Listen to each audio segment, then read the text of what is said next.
د لوی او بخښونکي خدای تعالی په سپېڅلي نامه د قاموس لیکنې د لړۍ 12 درس دی. نن په قاموس لیکونکي بحث کوو. قاموس لیکونکی یا لیکزوګرافر. نن په همدې موضوع باندې بحث کوو چې قاموس لیکونکی یا لیکزوګرافر چاته وایي. قاموس لیکونکی هغه چاته ویل کیږي چې په قاموس لیکلو پوهیږي.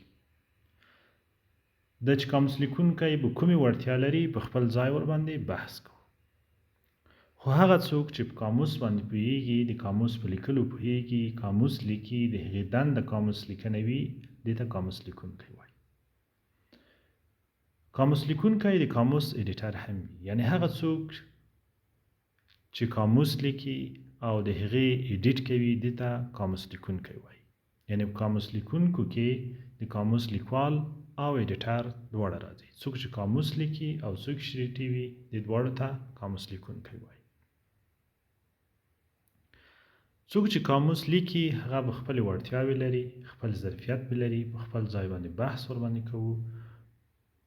یو تیوریټیکل یا تیوري باندې بحث کوونکی دی، یو عملاً قاموس لیکونکی دی.